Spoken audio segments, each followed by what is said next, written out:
Olá, eu sou Alan Slater e estamos iniciando mais uma entrevista do NASP 40 anos. Hoje a gente tem a alegria de receber o pastor Antônio Braga, conhecido como Braguinha.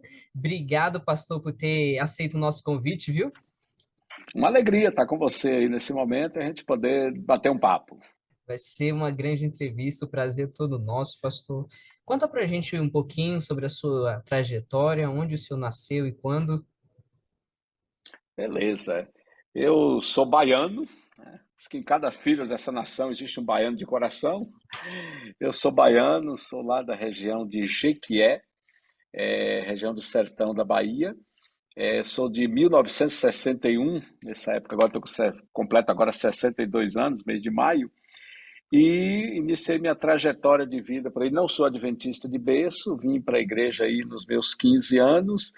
1977 foi o ano que eu engatilhei na igreja e na fé, e daí a gente começa, desde 1977, esse roteiro de vida espiritual que tem sido a grande bênção da minha existência.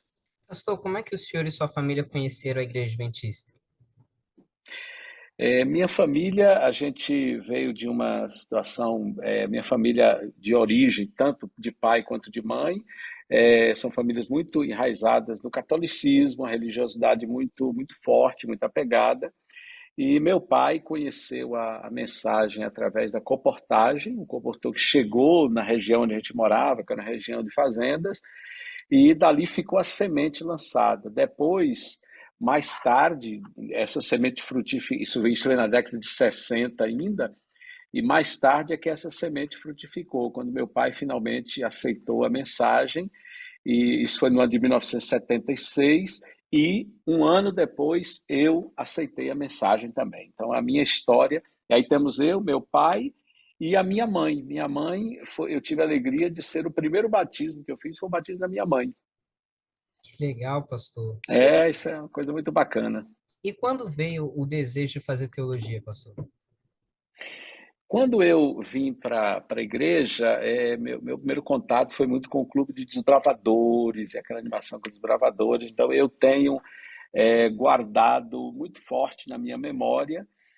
Uma amiga minha, um dia, a gente estava num piquenique do clube ali, e eu ajudando ali os garotos do clube, e ela disse uma frase, né? Ela disse: Braguinha, você podia ser pastor. Então, aquela frase foi o início do meu chamado. Isso foi em 1978, né?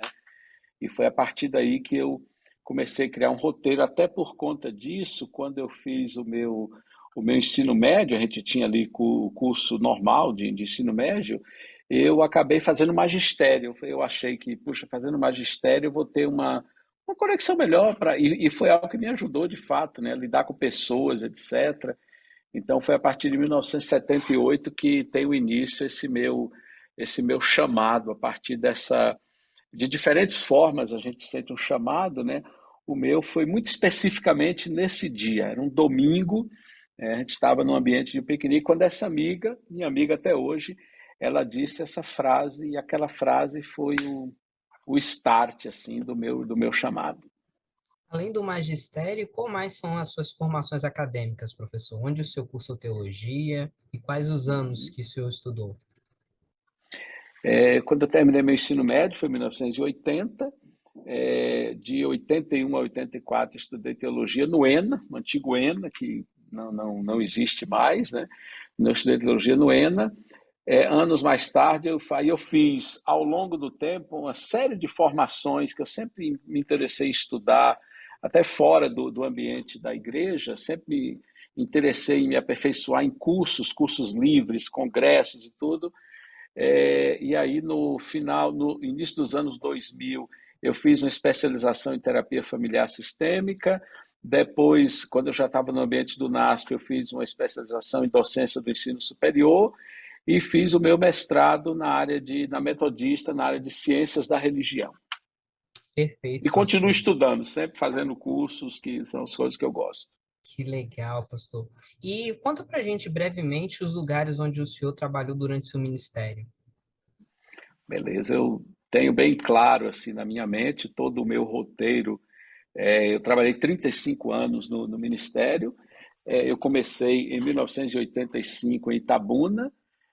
Comecei como pastor assistente do distrito de Itabuna, lá no interior da Bahia. Em 1986 foi quando aconteceu o primeiro grande evento que a igreja fez no Brasil, foi a famosa Campal JA 86. Eu era pastor lá em Itabuna, trabalhou ativamente naquilo ali. Nessa época, o distrito de Itabuna foi dividido, eu assumi um distrito dentro da cidade de Itabuna, então eu fiquei em Itabuna 85, 86 e 87. Em 88, eu fui para o Ministério Jovem, na Associação Bahia. Na época era uma associação inteira, o estado inteiro era apenas uma associação. A gente viajou aquela Bahia por 5 anos, de ponta a ponta, de um lado para outro. Era uma aventura muito, muito bacana. Então, eu fiquei na Bahia até 1992, final de 92. Em 1993, eu fui chamado para a Associação Mineira Central, Belo Horizonte. Então, trabalhei na Mineira Central de 93 até 97, departamento de jovens também. Aliás, até 96. Em 97, eu trabalhei no distrito do Jaraguá, lá em Belo Horizonte. Aí, de 98 a 2002, 5 anos, eu fui pastor da Igreja Central de Porto Alegre, fui chamado para Porto Alegre, foi uma experiência muito bacana também. Até pontuando uma coisa assim, eu sempre fiz questão de, durante esses períodos assim, vários chamados que eu recebi que eu não aceitei, porque eu sempre tive a noção de querer passar mais tempo no lugar, não ficar assim, indo de um lugar para outro. Então, acabei tendo períodos mais longos. Graças a Deus, isso foi uma escolha pessoal que eu fiz. Então, fiquei 5 anos pastor da Igreja Central de Porto Alegre, até 2002. De 2003 até 2008, eu trabalhei como pastor do IASP, aí foi meu primeiro contato com o NASP. Então, a gente tinha ali o NASP Campus Hortolândia, foi quando estava se sedimentando a ideia de o NASP Tricamp. Então, Hortolândia, São Paulo e Engenheiro Coelho. Então, eu vim para o campus de Hortolândia, onde eu fui pastor da igreja por 6 anos. 6 anos eu trabalhei ali. Foi nessa época, Alan, que a gente estava, na época era o pastor José Maria Barbosa, faleceu recentemente, ele era o da pastoral Tricamp ali, ele trabalhava junto comigo em Hortolândia e cuidava do pastoral Tricamp. Então, foi nessa época de consolidação de UNASP, quando a gente criou. Eu trabalhava na igreja, na época o pastor Valiante trabalhava aí no campus Engenheiro Coelho, na igreja também, e o pastor Itaniel na igreja do São Paulo. E nós três, junto com o pastor José Maria e as pastorais do campus, na época era o pastor Humberto Moura, nós consolidamos o que era essa ideia da pastoral universitária, de como deveria ser, de como deveria funcionar. Então, o histórico disso aí veio dos planejamentos do UNASP nesse período, a partir de 2003, né, que a gente começou a formatar mais a ideia de que, por exemplo, até então, a pastoral universitária não era uma função de diretoria, aí passou a ser uma função de diretoria. Então, participei ativamente de todo esse histórico de reuniões, né, que aconteceram nesse período. Então, fiquei ali no NASP Campus Hortolândia até 2008. Em 2009, eu vim para o campus São Paulo, trabalhei 1 ano como professor, 2009, e de 2010 a 2018, eu trabalhei na pastoral universitária do campus São Paulo.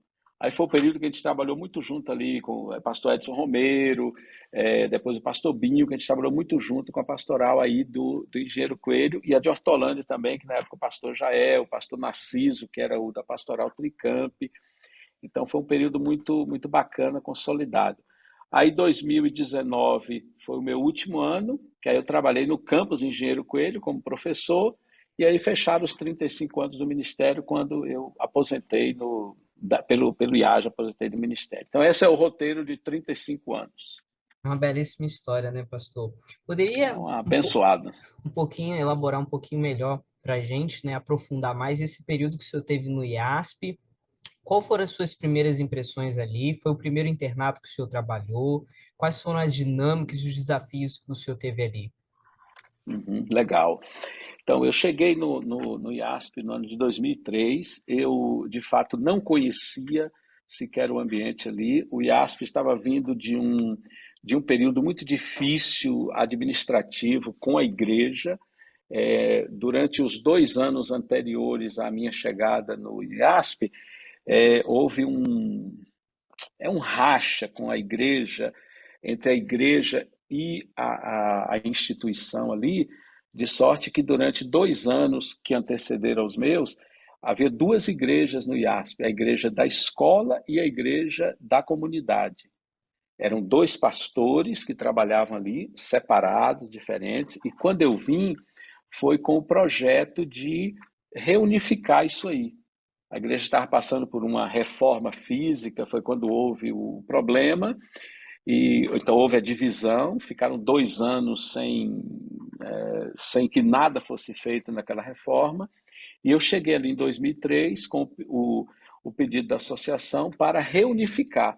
Então foi um trabalho que a gente iniciou ali de tornar novamente uma igreja só, apesar de dois cultos, mas uma igreja só, o que é o lógico, né?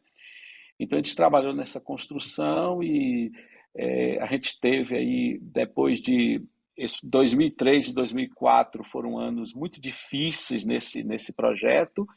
Aí no final de 2004 foi para o IASP o professor Wallace Barbosa e o professor Evaldo Zozin, a diretoria e a tesouraria. Eu não os conhecia, mas nos tornamos muito amigos e a partir de 2005 até 2008 a gente viveu um período muito, muito abençoado. Foi quando consolidamos o término da reforma da igreja, foi quando a gente teve assim uma união realmente muito grande entre a escola e a comunidade, de sorte que já não havia mais aquele ranço de isso aqui é da escola, isso aqui é da comunidade.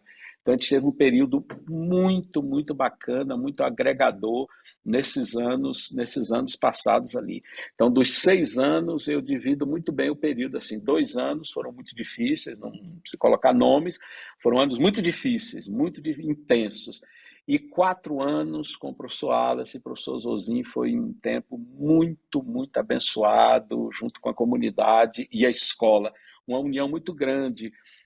Na época, o pastor José Maria trabalhou um bocado de tempo como ele era o pastor da pastoral universitária, depois o pastor Narciso, e a gente trabalhava muito junto, muito unido, sem dificuldade nenhuma. Então, foi um tempo muito abençoado. Pastor, como era a organização do seu trabalho lá na pastoral? Como era o plano diretório, né, espiritual do campus?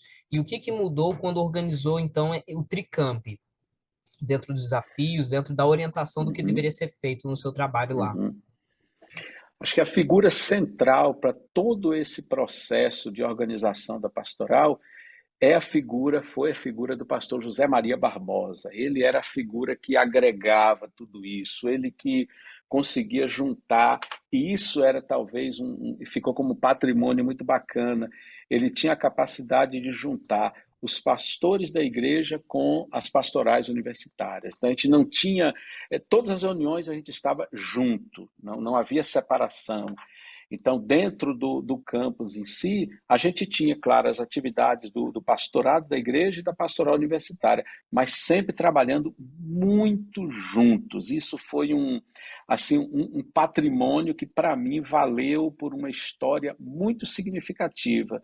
Porque ao invés de trabalhar separados, como dois entes separados, a gente trabalhava numa conexão muito grande. Depois, já no final do meu período lá, o pastor José Maria saiu de lá e entrou o pastor Narciso, onde a história continuou também. Acho que é uma boa entrevista aí com o pastor Narciso também, que foi uma figura extraordinária para continuar esse projeto. Então, o pastor José Maria começou, o pastor Narciso consolidou tudo isso de uma pastoral universitária e, na sequência, o pastor Jael também, que foi a terceira etapa que eu acompanhei de pastoral Tricamp. Primeiro o pastor José Maria, depois o pastor Narciso e depois o pastor Jael. Então, o pastor Zé Maria, né, faleceu há pouco tempo, infelizmente, mas eu tenho nos três assim grandes amigos, nos aprofundamos numa amizade que foi para muito além do trabalho. Então, a gente não era apenas colega de trabalho e coisa, mas de função realmente, de ministério. Não tinha. Os cultos de sexta-noite, que eram da pastoral, os de sábado, que era da igreja, eu pregava nos cultos de sexta, pastor José Maria, pastor Narciso, os cultos de sábado, e assim a gente tinha dentro da comissão da igreja, aquele ambiente também agregador. Então, foi um tempo muito, muito bom, que acho que deu assim uma consolidação forte para tudo aquilo que deve ser uma pastoral universitária. Pastor Braguinha, qual a importância da união Tricamp no desenvolvimento espiritual e no trabalho de vocês? O senhor falou da coesão entre o pastor da igreja de Hortolândia, né, e a pastoral, mas o que essa relação Tricamp favoreceu no trabalho de vocês? Havia eventos simultâneos ou eventos coparticipativos? O senhor vinha para Engenheiro Coelho, ia para São Paulo? Como era essa dinâmica? A gente criou uma dinâmica por um tempo, Alan, que era assim, então essas reuniões que a gente tinha da pastoral, aí todo mês a gente tinha essas reuniões, uma reunião acontecia em São Paulo, a outra em Hortolândia, a outra em Engenheiro Coelho. Então a gente criou uma dinâmica assim, a gente ia para as reuniões, almoçava junto, passava um dia bacana ali planejando. Então, com isso, o planejamento dos eventos se tornava muito mais fácil. Em 2010, quando eu assumi a pastoral universitária do Campus São Paulo, nossa, a gente aprofundou muito essa relação de trabalhar unido Tricamp, a pastoral. Foi daí quando, em São Paulo, porque o Campus Engenheiro Coelho já tinha um programa de missão muito forte, de voluntariado. Em São Paulo, inclusive, quando eu fui chamado para a pastoral, era o pastor Hélio Carnassala, era o diretor lá, a função específica que ele me deu foi, cara, eu preciso que você resgate aqui no Campo São Paulo esse senso de missão. Então, essa foi a pegada que ele me deu. Então, a gente conseguiu juntar um time em São Paulo para pensar missão, para pensar voluntariado. Então, no começo, ali logo em 2010, como a gente não tinha nenhum projeto, a gente engatou junto com os projetos aí do campus Engenheiro Coelho. Então, o projeto do Amazonas, por exemplo. Então, eu consegui vagas aí e eu mandei jovens que eram do campus São Paulo, junto com o Engenheiro Coelho, para tocar os projetos de voluntariado sempre no mês de julho. Até que a gente precisou de um ano para poder ir consolidando isso. Depois de um ano, começamos a fazer os nossos próprios projetos, e a gente tinha, né? Engenheiro Coelho tocando seus projetos de missão e o NASP São Paulo também tocando. A gente criou um centro de voluntariado, inclusive o centro de voluntariado que nós criamos, nós colocamos um nome em honra a um grande missionário que a gente teve, que trabalhei no campus Engenheiro Coelho, que foi o pastor Bernard Volter. Então, nosso centro de voluntariado passou a chamar-se Centro de Voluntariado, tinha uma sede, tudo, Bernard Volter. E então nós alavancamos, começamos a desenvolver projetos, a gente trocava ideias tricamp, e dizia, bom, esse campus vai para tal lugar, esse vai para tal lugar. Dentro do campus São Paulo, ao longo dos anos que eu fiquei lá, nós enviamos 1.200 voluntários em 52 ou 53 projetos que fizemos durante esse período. Projetos nacionais e projetos internacionais. Então, a gente sempre trabalhou assim, tanto Hortolândia, São Paulo, Engenheiro Coelho, a gente sempre trabalhou nos projetos de voluntariado muito unido, cada um fazendo os seus projetos, mas a gente trocando ideias junto, consolidando junto. Uma outra coisa muito forte da valorização dos projetos Tricamp foi a questão do PMDE, o Plano de Desenvolvimento Espiritual. Então, a gente arquitetava junto, a gente pensava junto, tanto que o modelo de plano espiritual que a gente criou, esse plano, depois de 2 ou 3 anos, ele foi abraçado por toda a União. Ele começou no Campus São Paulo, ele passou para ser Tricamp, e isso foi um ponto de coesão muito forte entre a gente, e a União abraçou aquele plano, e depois a divisão. Ainda hoje, sou eu até que, junto com um amigo, a gente faz o plano mestre espiritual para a divisão. Já fizemos aí para 2023, 24 e 25, isso já está pronto. A gente continua fazendo isso. Então, foi algo que nasceu dentro do NASP, esse modelo de plano mestre espiritual. Então, a gente nasceu ali em São Paulo, ampliou para os três, a União comprou a ideia, depois a divisão. Então, acho que são contribuições do NASP, da pastoral do NASP, que são muito significativas. Professor, para registro, o senhor consegue memorizar o ano que foi o lançamento do Instituto lá de Missões, no Campo São Paulo, e o ano que começou o PMDE dessa forma estruturada como o senhor está abordando? Oxe, lembro tudo, tudo na cabeça, que eu vivi muito intensamente isso. Então, eu cheguei para a pastoral universitária em 2010.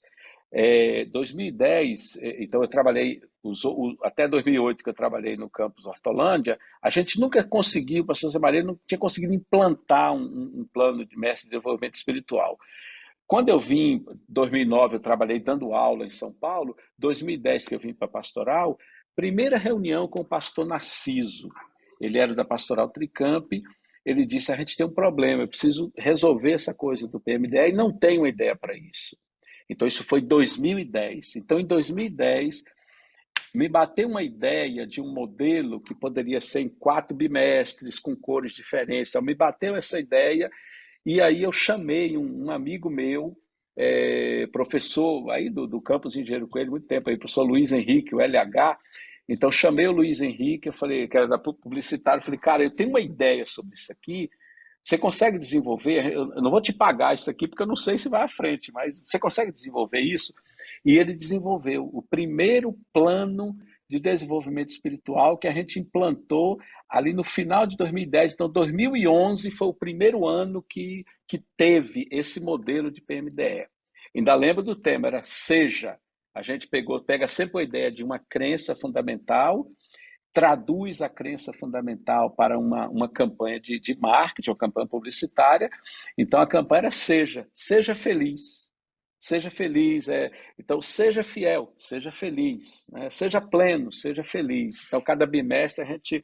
Então, daí partiu toda essa ideia de cada tema, 4 temas por ano sempre, cada tema com uma cor, com uma ênfase, mas uma campanha publicitária única, né, para tocar as ideias do ano inteiro.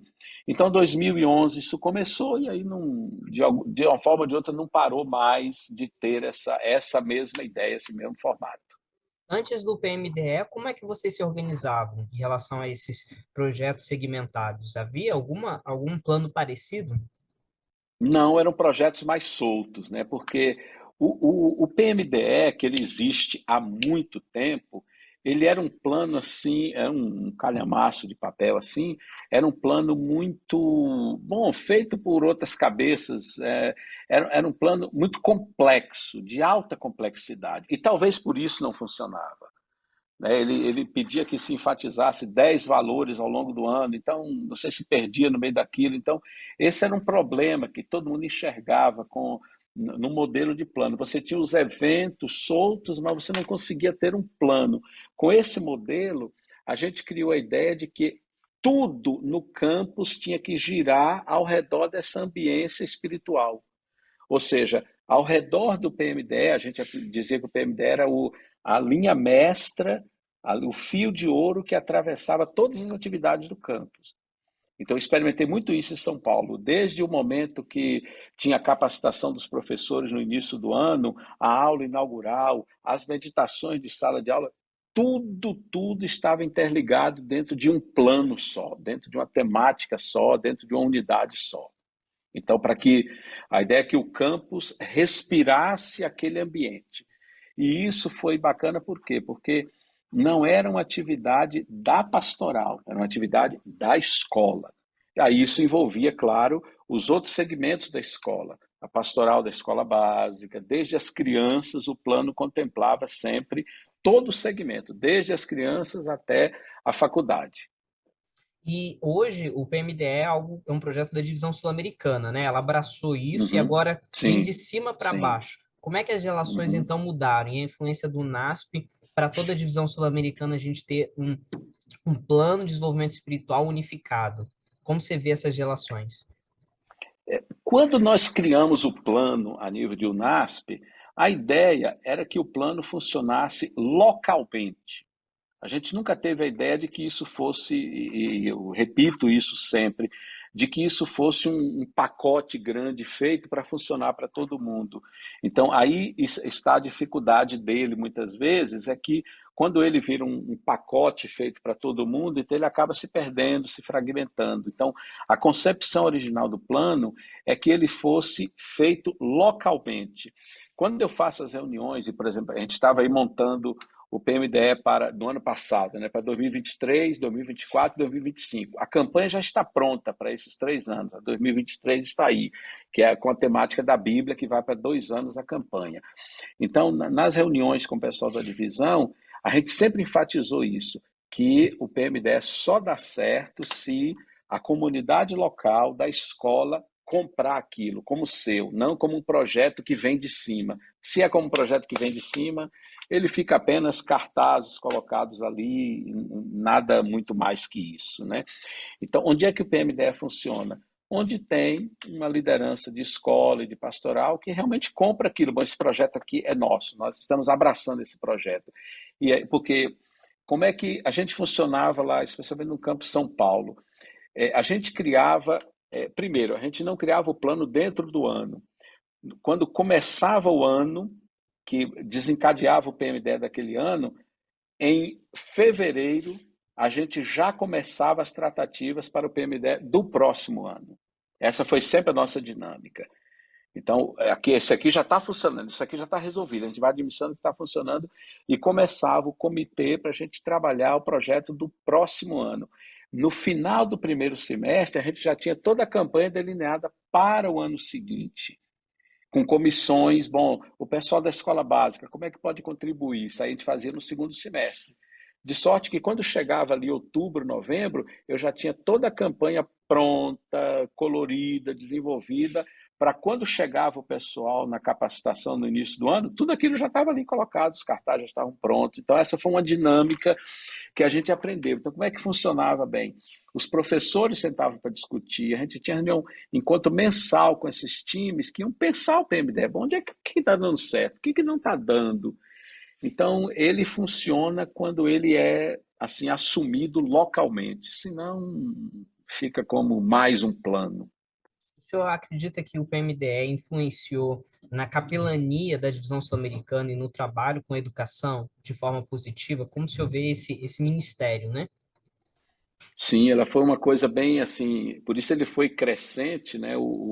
Na época o pastor Antônio Marcos era o líder de educação acho que está acabando ali, né? Era o líder de educação da União. Quando ele viu esse modelo funcionando aí em Engenheiro Coelho, em São Paulo, em Hortolândia, então ele chamou a gente, na época o pastor Romero, eu e o pastor Jair Enéas, ele nos chamou para dar os caminhos de como implementar isso para a União. E quando a União começou a fazer isso, então entramos no programa para toda a União. E foi aí quando a divisão começou a ver isso, que disse, pô, isso aqui é um negócio que ele merece ir para o território inteiro. Então, acho que o NASP tem essa contribuição muito significativa na história de um projeto verdadeiramente de desenvolvimento espiritual para as escolas, que onde ele é executado, os resultados são muito bons. Pastor, poderia citar para a gente agora a participação dos projetos internos do NASP Campo São Paulo? Quais eram os projetos que vocês desenvolveram durante o período que o senhor ficou lá? E havia também os projetos pares, por exemplo, Atos 29 funcionava lá no campus ou tinha alguma participação? Geração 48 tinha? Como é que eram os projetos espirituais? Acho que uma coisa legal é que cada campus foi encontrando a sua identidade, né? A sua identidade. Então, dentro do projeto do NASP São Paulo, a gente trabalhou muito forte a coisa de centro de voluntariado. Ao invés de a gente ter. Porque, veja, uma diferença bem marcante entre o Campus São Paulo e o Campus Engenheiro Coelho é que a maioria esmagadora de nossos estudantes universitários, estudantes não adventistas, então, a maioria esmagadora, a gente não tem teologia lá no campus, não tinha, né? Então a gente precisava de uma linguagem que chegasse mais para esse público de periferia, de Capão Redondo, de tudo mais. Então, nós criamos essa coisa de centro de voluntariado, ao invés de um instituto de missões, como um centro de voluntariado, agregando. Então, esse centro de voluntariado tinha uma marca, os nossos projetos se chamavam Mude o Seu Mundo, né? Change Your World, Mude o Seu Mundo. Fizemos uma campanha toda em cima disso, foi de 50 e poucos projetos, 1.000 e poucas pessoas enviadas, tudo dentro dessa campanha. Esse era, assim, o maior mote espiritual do campus ao longo do tempo, porque nós tínhamos projetos com a ideia de envolvendo o universitário e também alunos do ensino médio em projetos de voluntariado, isso acabava engajando o pessoal em outras coisas também. Por isso que os nossos projetos, a gente lançava aí 10, 11, 12 projetos cada mês de julho. Nossos projetos tinham sempre a característica, assim, três características. Os projetos que eram de mais de perto, ou seja, dentro do estado de São Paulo, ali mais de Santa Catarina. Os projetos médios, que, por exemplo, todo ano nós levamos 50, 60 voluntários para o Amazonas. Então, projeto de custo baixo, projeto de custo médio e os projetos mais caros. Nós fizemos parceria com o Egito, durante todos os anos levamos 20, 30 voluntários para o Egito, para Bangladesh, para a Índia. Então, os projetos eles tinham. Então, o aluno ele encarava o projeto que ele dava conta. A gente criou um modelo de sustentabilidade desses projetos, onde o campus bancava uma parte e o aluno bancava outra parte. Para cada aluno que ia, o campus dava 20% do valor do projeto para ele. Isso foi um volume grande ao longo do tempo de valor que o campus colocou. Aí o aluno ele pagava, nós criamos um sistema, o aluno ele começava a pagar o projeto em um ano para terminar no outro. Então ele pagava e quando a gente chegava dos projetos em julho, em agosto a gente já lançava os projetos de julho do ano seguinte. E o camarada ia pagando ali em 10, 12 vezes, ele ia pagando o projeto. Então se tornou um modelo assim muito, muito bacana, porque o camarada se comprometia, se preparava, e daí o Instituto de Voluntariado, onde ele ia todo mês tendo as reuniões, aprendendo. Acho que esse foi o nosso carro-chefe dos projetos no Campus São Paulo. Com os alunos internos, a gente criou um ministério de capelania. A gente tinha ali 400 alunos internos no Campus São Paulo, e esse projeto de capelania dentro dos internatos, a gente envolvia 200 alunos, como uma igreja grande ali, alunos que não adventistas e tal, e que eram envolvidos nessa participação de ministério de capelania dentro do nível de internato, que é um internato bem menor do que Engenheiro Coelho, mas funcional também. Então, acho que esses foram os nossos carros-chefes assim, do que aconteceu ali no Campo São Paulo. Além dos eventos, então, por exemplo, uma coisa bem marcante no campus era a aula inaugural. A aula inaugural sempre foi para a gente, não uma palestra de alguém, mas sempre foi para a gente um evento espiritual de peso, um evento espiritual que era o lançamento oficial do projeto espiritual do ano. Então, um evento de peso, muito bem arquitetado, tanto para os alunos da manhã como para os alunos da noite. Então, a gente foi, ao longo do tempo, criando um gosto tão grande para os alunos participarem desses eventos, que na aula inaugural a gente já tinha, os alunos todos já estavam presentes na aula inaugural. Então, isso foi uma coisa que se consolidou muito bacana, como um evento espiritual que dava início, dava o start do ano acadêmico. Não tinha nada acadêmico nessa aula inaugural, mas era um evento espiritual. Outra consolidação muito bacana também para a gente foram as semanas de oração, sempre temáticas. Eu sempre contratou um cara de marketing para produzir a campanha da semana de oração. Nós tínhamos sempre, né, os 4 próximos oradores convidados, ou seja, 2 anos à frente a gente já tinha a semana de oração. Um ano antes a gente já tinha acertado com o orador o tema, tudo, e quando iniciava o semestre já tinha toda a campanha da semana de oração, preparando o pessoal para a semana de oração.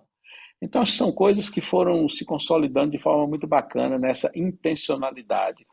Os cultos em sala de aula, que a gente tinha sempre as meditações, gravações dos professores conversando com os alunos. Então, acho que foram coisas muito bacanas que foram acontecendo por ali. Tem alguma semana de oração, algum evento que marcou mais o ministério do Senhor durante esses tantos anos? A gente teve semanas de oração ali muito marcantes. Acho que uma do pastor Tiago Arraes foi muito, muito marcante. Do pastor Edson Nunes também, foi uma semana muito marcante. Acho que foram duas assim. Do pastor Rodrigo Silva. Acho que foram semanas de oração bem, bem consistentes, bem amarradas, com um resultado espiritual muito forte. O senhor também realizou uma semana de oração, né, aqui no campus EC, né? Isso. O senhor poderia lembrar um pouquinho para a gente como foi essa dinâmica? Agora a oportunidade do senhor também estar realizando a semana de oração aqui? Legal. Então eu peguei a ideia de um tema, eu coloquei o tema, era apenas um símbolo, mais. Era apenas um símbolo mais. Aí cada tema eu preparei todos os temas, eu não repeti o mesmo tema de manhã para a noite, então eu preparei todos os temas seguindo uma sequência da sexta à noite até o sábado de manhã, não lembro quantos temas foram, mas tudo era com mais vida, né? Mais alegria, então a gente foi trabalhando, aí a gente fez toda uma campanha do que eu fazia no Campo São Paulo, eu propus aí, o pessoal topou, a gente fez 50 camisetas verdes, era o tema, a camiseta verde da equipe, então a gente criou todo o design dos slides, tudo combinando dentro dessa temática mais. Acho que foi uma experiência bem legal estar aí. O senhor teve algum resultado marcante dessa proposta em relação a batismo, a decisões, a contato com os alunos, um feedback? Eu acho que um dos resultados mais bacanas que eu vivi dentro do Ministério da Capelania foram alunos que nós levamos nos projetos de voluntariado que não tinham nada a ver com a igreja e ver esses alunos sendo batizados um ano depois. Então, eu tive muitas experiências dessas. Por exemplo, tem uma professora hoje aí no campus São Paulo, professora Nayara. A Nayara era uma jovem, ela foi para acho que os primeiros projetos internacionais que nós fizemos, que foi para o Uruguai, ela foi, dali ela se interessou em fazer estudos bíblicos, eu batizei a Nayara, hoje é uma professora nossa aí, uma menina brilhante, trabalha na sede de empresas, empreendedorismo, etc. No Amazonas, a gente teve uma experiência muito interessante, nós levamos para o projeto do Amazonas, no Amazonas a gente mesmo alugava barco, a gente mesmo levava a equipe de cozinha, de tudo, era muito trabalhoso, mas era muito bacana. E a gente começou a levar alunos do ensino médio também. E no primeiro ano do projeto, nós levamos 5 alunos do ensino médio, alunos que davam muito trabalho para o capelão do ensino médio, davam muito trabalho, mas eles que quiseram ir, olha, cara, é assim, assim. E esses alunos foram. E desses 5 alunos que foram, no ano seguinte, eles foram para o projeto e eu batizei 4 deles no Rio Amazonas, lá no projeto, no ano seguinte. Então, foram coisas assim, bem marcantes para a gente. Muito bom, pastor. É lindo ver, né, o resultado de tanto esforço, né, e trazer esses jovens para mais perto de Cristo. Mas imagino que durante todo esse ministério, né, por mais de 15 anos aí trabalhando nos 3 campos do NASP, Eu tive a alegria de trabalhar nos 3 campos do nos NASP. 3 campos, o senhor Isso é pôde muito ver legal, muito legal. mudança de postura nos alunos, o crescimento deles. Como o senhor via a questão da disciplina? Mudou muito o perfil dos alunos, dos jovens, nesses 15 anos? Acho que as dificuldades de disciplina, elas têm as características do tempo exato onde elas estão localizadas, né? Porque os alunos que vão para um internato... Em São Paulo, a gente vivia a experiência de ter somente alunos universitários. Eram 400 alunos internos ali, somente universitários. Não tinha alunos de ensino médio ali. Então, foi uma convivência bem bacana com um grupo já maduro, né? Maduro, né? Sem aquela garotada.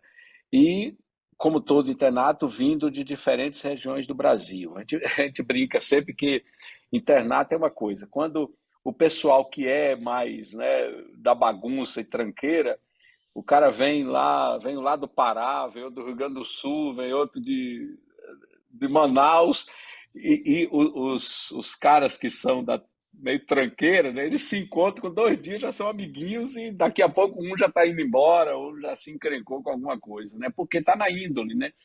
Então, isso é ao longo do tempo que eu vivi internato, 4 anos que eu vivi internato no ENA, e depois convivendo esse tempo todo, né, de 2003 até 2019, vivendo muito próximo de internato, a gente vê essa característica. Isso não muda. Pessoal que você tem um divisor de águas no aluno que vai para o internato. Aquele que aprofunda a sua vida espiritual e aquele que destrói a sua vida espiritual. Porque, como em qualquer outra coisa na vida, isso é escolha, né? Isso é escolha. eu gostava sempre de enfatizar com o jovem: você está aqui fazendo escolhas, você está sozinho, você está fora do, né, do seu pai, da sua mãe, da bolha da sua casa. É uma oportunidade excelente de você fazer boas escolhas e também você pode fazer más escolhas.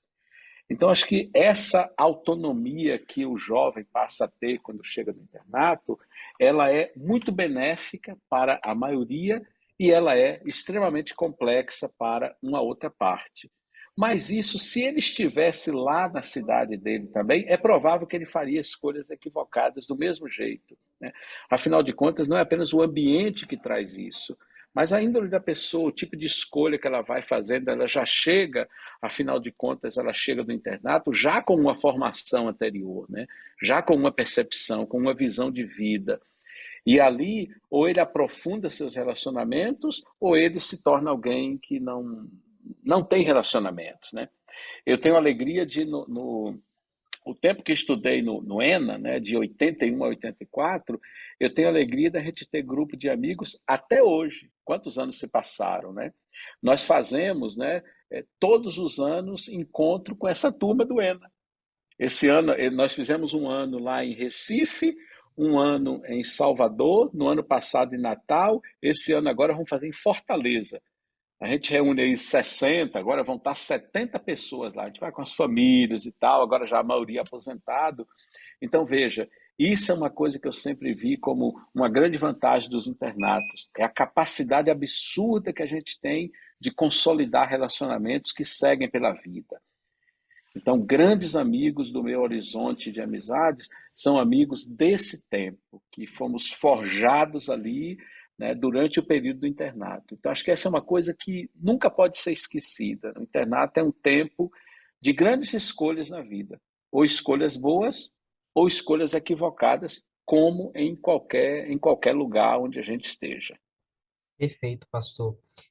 A gente deixou para mais na metade aí da entrevista, né, a questão do Campus Engenheiro Coelho, que é o nosso foco, né, o NASP Campus Uhum, Engenheiro Coelho está uhum. completando aí seus 40 anos, e a gente queria saber as impressões do senhor. O senhor chegou aqui pela primeira vez em 2003. Como era a estrutura física do NASP?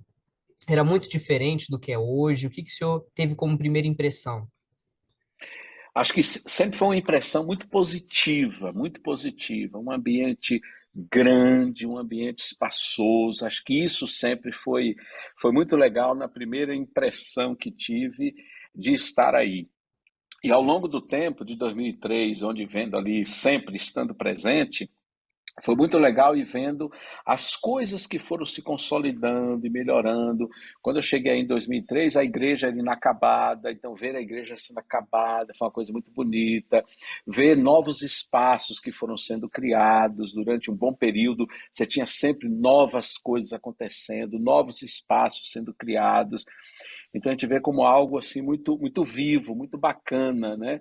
Onde tudo aquilo que foi se consolidando com o passar do tempo, né? Afinal de contas, você não chega a 40 anos de história, né, com uma história ruim. Você chega com 40 anos de história com uma história muito boa, né? Senão não teria sobrevivido e chegar a esse tempo com relevância, né? Então acho que essa é a coisa bacana, é ver, foi ver ao longo do tempo, né, desse período que não é tão grande do que eu convivi com o NASP Engenheiro Coelho, de 2003 para cá, ver como as coisas foram crescendo, foram se multiplicando, né, o número de alunos, né, no internato aumentando grandemente a ponto de ser, né, de longe o principal internato no Brasil. Então acho que isso é uma coisa muito bacana de se ver. Eu teve uma percepção em relação ao trabalho espiritual aqui em Engenheiro Coelho? Quais eram as dinâmicas diferentes daqui, por ser um internato maior?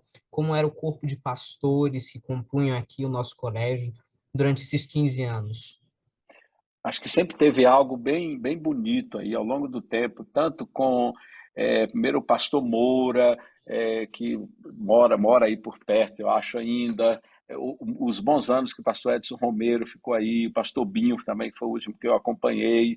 Acho que foi muito bacana ver como esse, por exemplo, o Atos 29, que foi criado lá na época do pastor Romero, ver essas coisas se consolidando na vida dos alunos.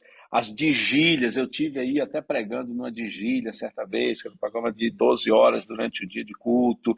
Então, tudo isso muito forte, os grandes eventos, ver ali né, os corais, orquestra, acho que tudo isso tem um peso muito grande para a vida da comunidade acadêmica e para a comunidade que mora aí perto, né? Afinal de contas, é uma coisa bem legal que move pessoas que saem de outras regiões do país para irem morar aí e viverem essa ambiência, né? Essa ambiência que, claro, está longe de ser perfeita, nunca é perfeita, mas uma ambiência muito boa. Então é legal ver pessoas e famílias que se mobilizam de diferentes lugares do Brasil para poder viver nesse ambiente aí, né? Quando se fala em UNASP, eu convivi, né? Como eu disse, trabalhei nos três campi, mas é interessante, as pessoas que procuram o NASP, a cabeça maior sempre o NASP Engenheiro Coelho, né?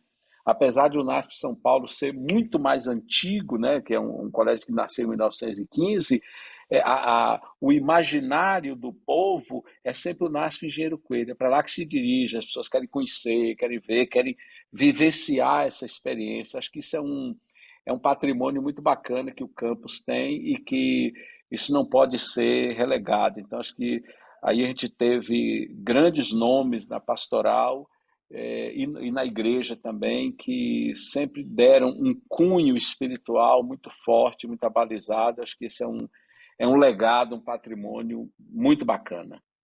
Como o senhor enxergou ou enxerga a influência do NASP Campus Engenheiro Coelho para a pastoral dos outros campos e para os outros internatos? O NASP Engenheiro Coelho é um referencial, ele tem o seu valor, assim, como um ponto de crescimento para os outros internatos também ao longo do Brasil? Eu tenho a oportunidade de ver, eu conheço, acho que só tem dois internatos no Brasil que eu não conheço, conheço todos os outros. E para todo lugar onde a gente vai, o NASP em geral tem um peso, né? Tem um peso. E quando se diz o NASP em geral, a gente fala muito de o NASP Engenheiro Coelho. Então isso tem um peso, porque você tem um nome grande, um nome, né, consistente, um nome que ele não nunca é relegado a um plano pequeno dentro do ambiente da igreja. Então, em todo lugar onde a gente vai, claro, a influência daquilo que é o NASP Engenheiro Coelho, ela ressoa, ela repercute em diferentes lugares do Brasil. Isso eu posso dizer com certeza, por todo lugar onde a gente vai, eu ando esse Brasil todo fazendo palestras, estando em eventos, e mesmo fora dos ambientes de internato, a gente vê que sempre no imaginário popular, né, usando esse termo assim, imaginário popular da igreja, sempre tem essa presença do NASP, Engenheiro Coelho, que é o NASP para a maioria das pessoas, né? O NASP se reduz a Engenheiro Coelho para a maioria das pessoas. Então sempre tem essa coisa mais mítica, né? É o NASP, é o NASP. Então acho que isso é uma coisa bem legal. Qual é, então, na sua opinião, o diferencial do NASP em comparação com as outras instituições de ensino? Eu acho que cada instituição acaba tendo a sua própria identidade, né? Eu sou muito mais por essa pegada assim, a sua própria identidade, né? Você tem ali o modelo NASP, que é um modelo bacana, mas aí você tem um modelo lá, e agora o outro centro universitário que a gente tem, que é a antiga FADBA, né? Que agora passa a ser centro universitário. A gente tem uma FAAMA, a gente tem um IAS, que são escolas pequenas, a gente tem o Colégio de Goiás, né? O IABC, você tem, e eu fiz semana de oração na maioria desses internatos, e eu vejo assim, cada um no afã de construir a sua própria história e ter a sua própria identidade. Então, acho que você tem assim, bom, tem um referencial, tem isso aqui, mas nós estamos construindo a nossa identidade. Eu acho que essa é uma característica muito positiva, né? Que é você não apenas. Eu já estive até lá no IAPE também, que é lá em Pernambuco. Então, você tem cada um à sua própria maneira construindo a sua identidade. Então, lógico, você tem um referencial NASP, mas o bacana é isso, cada um tendo, né, de acordo com a realidade local, de acordo com a cultura local, construindo a sua própria identidade e, afinal de contas, a sua própria história. Bacana, pastor. Rapidamente, o senhor poderia contar sobre o desafio de trabalhar agora aqui no campus UNASP e campus Engenheiro Coelho? Quais foram as funções que o senhor admitiu aqui e o que o senhor teve de importância para a sua vida trabalhar nesse lugar? Eu cheguei aí para trabalhar no NASP Engenheiro Coelho. É interessante, eu fui chamado para quando eu saí do IASP em 2009, 2008 para 2009, eu fui chamado para trabalhar em Engenheiro Coelho. Eu cheguei a ser apresentado aí, fui na reunião aí no final de ano, mas aí o chamado, né, acabou mudando para o NASP São Paulo. Então eu fui para São Paulo. E no último ano do Ministério é que acabei indo para ir para o NASP Engenheiro Coelho. Então fiquei um ano aí, morei aí no residencial Recanto dos Pássaros, e eu cheguei em 2019 para trabalhar, comecei a dar aulas ali para diferentes cursos, áreas de todo o aspecto do ensino religioso, e aí foi uma coisa muito interessante, é que eu comecei e a gente interagindo e logo veio a pandemia, né? E na pandemia disseram, olha, agora você vai, né, vai ficar aí 2 semanas com aula, porque ninguém sabia ao certo em março de 2020 o que seria aquilo, né? E eu, como sempre gostei de vídeo e tudo, aí eu criei minha própria dinâmica de fazer minhas videoaulas. Eu planejei com os alunos, eu criei um ambiente, me deu um trabalho danado. Eu tenho no meu escritório aqui, eu estou no escritório de trabalho, que é em São Paulo, eu moro em Hortolândia, eu tenho no escritório, eu gosto de sapos, então eu tenho um monte de sapos e tal, eu colocava ali aquele pano de fundo dos sapos, e aí eu criei uma dinâmica nas videoaulas de em cada dia de aula eu tinha um elemento surpresa para aquela aula. Eu tinha ali o meu Zoom, eu tinha uma TV que eu mostrava, sabe, alguma coisa que eu ia mostrar, eu tinha um quadro aqui do outro lado para eu escrever, tentar tornar um negócio bem dinâmico. E cada semana eu tinha um elemento colocado ali que os alunos viam, mas não sabiam o que era. Então, assim, eu tinha a cabeça do Homem de Ferro, eu tinha a Torre Eiffel, eu tinha o hipopótamo, eu tinha um sapo, eu tinha. Cada semana eu tinha um elemento colocado ali na câmera que os alunos viam, e aí nos últimos 5 minutos de aula eu puxava aquele elemento e eu trazia uma lição espiritual a partir daquilo. Então, isso foi uma coisa que os alunos se conectaram muito, porque ficavam prestando atenção ali, bom, o que vai sair aí agora, né? Então foi uma aventura bem legal trabalhar nas aulas durante a pandemia, né, que acabou se arrastando por um bocado de tempo. Pastor, depois de toda essa história belíssima, qual foi o maior desafio do ministério do senhor? Acho que o maior desafio foi sempre procurar, assim de longe, o meu maior desafio, propósito de vida sempre foi procurar entender as pessoas. Seja trabalhando na igreja como pastor, seja trabalhando no Ministério Jovem, seja trabalhando como professor e capelão. Então essas três funções, né? Então, o pastorado da igreja, a capelania e magistério e o ministério jovem. Nessas três funções eu migrei meus 35, eu rodei meus 35 anos de ministério. E acho que o meu mote de vida sempre foi esse, tentar entender as pessoas, a dinâmica das pessoas. Na sala da pastoral universitária no NASP, São Paulo, onde eu passei 9 anos ali, eu tinha sempre minha sala aberta, sempre, eu tinha 2 salas ali, sempre eu ficava no início do prédio, todos os alunos passavam por junto da minha sala quando entravam no prédio, e eu coloquei minha mesa junto da porta e ali tabulava contato com os alunos. E aí a experiência mais bacana disso eram os alunos que queriam conversar, então eu tinha a sala reservada ali onde ia conversar. E durante esses 9 anos, quantos dramas eu ouvi desses alunos, quantos dramas de situações profundas, de questões de sexualidade, de questões espirituais, de questões altamente complexas, e de a gente ouvir ali, acolher, entender e tentar, né, oferecer esperança para esses alunos. Então, acho que o grande desafio, não apenas do meu tempo de UNASP, o desafio dos meus 35 anos de ministério foi sempre procurar me conectar com as pessoas, entender as pessoas, procurar ver a dinâmica de cada um e ficar livre de julgamentos e de tudo mais. Perfeito, pastor. Muito obrigado, viu, pela participação do senhor. A gente fica muito contente e a gente sempre termina com aquela frase clichê. Para o senhor, o que que o NASP representou na sua vida? Uma boa história, uma boa história, uma história que eu carrego para a vida. E tem uma frase que eu gosto muito, que é assim: a vida é uma história que contamos. Então, o NASP, Campus Hortolândia, Campus São Paulo e Campus Engenheiro Coelho, o NASP foi para mim uma boa história. E que belíssima história a gente pôde ouvir hoje, pastor. Muito obrigado, viu? Legal, sucesso aí nos projetos. Valeu. Amém. E a gente encerra aqui a live. Você que acompanha, obrigado pela participação de todos. Até o nosso próximo vídeo.